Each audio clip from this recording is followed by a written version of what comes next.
Hi, good morning friends. ಎಲ್ಲರೂ ಹೇಗಿದ್ದೀರಾ? ಎಲ್ಲರೂ ಚೆನ್ನಾಗಿದ್ದೀರಾ ಅಂದ್ಕೊತೀನಿ.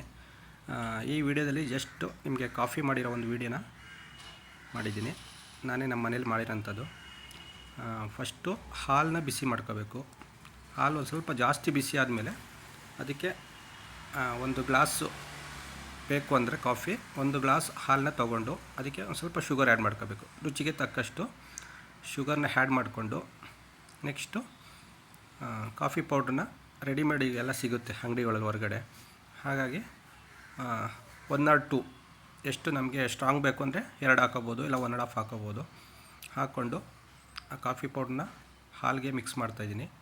ಆಲ್ರೆಡಿ ಶುಗರ್ ಆ್ಯಡ್ ಮಾಡಿದ್ದೀನಿ. ಅದಾದಮೇಲೆ ಅದನ್ನು ಇನ್ನೊಂದು ಗ್ಲಾಸ್ಗೆ ಮಿಕ್ಸ್ ಮಾಡಿದ್ರೆ ಸಾಕು. ಜಸ್ಟ್ ಬೇಗ ರೆಡಿ ಆಗೋಯ್ತು. ಜಸ್ಟ್ ಒಂದೇ ಒಂದು ನಿಮಿಷದಲ್ಲಿ ರೆಡಿ ಆಗ್ಬಿಡುತ್ತೆ, ಎಲ್ಲ ರೆಡಿ ಮಾಡ್ಕೊತು ಅಂದರೆ. ಹಾಗಾಗಿ ಇದು ತುಂಬ ರಿಲ್ಯಾಕ್ಸ್ ಅನಿಸುತ್ತೆ. ಕಾಫಿ ಟೀ ಅಭ್ಯಾಸ ಇರೋರಿಗೆ ನಿಜವಾಗ್ಲೂ ಇದು ತುಂಬ ಫಾಸ್ಟಾಗಿ ಆಗೋಂಥದ್ದು. ಟೀಗಿಂತ ಫಾಸ್ಟಾಗಿ ಆಗುತ್ತೆ ಕಾಫಿ. ಹಾಗಾಗಿ ಜಸ್ಟ್ ನೆನ್ನೆ ಸಂಡೇ ಇತ್ತಲ್ಲ, ಹಾಗೆ ರೆಡಿ ಮಾಡಿ ನಿಮಗೆ ಜಸ್ಟ್ ಇದನ್ನು ಶೇರ್ ಮಾಡಬೇಕು ಅನಿಸ್ತು, ಹಾಗಾಗಿ ಶೇರ್ ಮಾಡ್ತಾಯಿದ್ದೀನಿ. ನೋಡಿ, ಈ ವಿಡಿಯೋ ಇಷ್ಟ ಆಯಿತು ಅಂದರೆ ಲೈಕ್ ಮಾಡಿ. ಹಾಗೆ ಯಾರ್ಯಾರು ಸಬ್ಸ್ಕ್ರೈಬ್ ಮಾಡಿಲ್ಲ ಸಬ್ಸ್ಕ್ರೈಬ್ ಮಾಡಿ. ಬೆಲ್ ಬಟನ್ ಪಕ್ಕದಲ್ಲಿರುತ್ತೆ, ಅದನ್ನು ಪ್ರೆಸ್ ಮಾಡಿ ಹಾಲ್ ಅಂತ ಆಪ್ಷನ್ ಕೊಡಿ. ಆಗ ನೆಕ್ಸ್ಟ್ ಯಾವುದೇ ಒಂದು ವೀಡಿಯೋಸ್ ಬಂದರೂ ಕೂಡ ಎಲ್ಲ ವೀಡಿಯೋಸು ನಿಮಗೆ ನೋಟಿಫಿಕೇಷನ್ ಬರುತ್ತೆ. ಎಲ್ಲರೂ ಇಷ್ಟ ಆಯಿತು ಅಂದರೆ ಸಪೋರ್ಟ್ ಮಾಡಿ ಅಂತ ಹೇಳ್ತಾ ನೆಕ್ಸ್ಟ್ ವೀಡಿಯೋದಲ್ಲಿ ಸಿಗೋಣ. ಎಲ್ಲರಿಗೂ ಒಳ್ಳೆಯದಾಗಲಿ. ಸರ್ವಜನ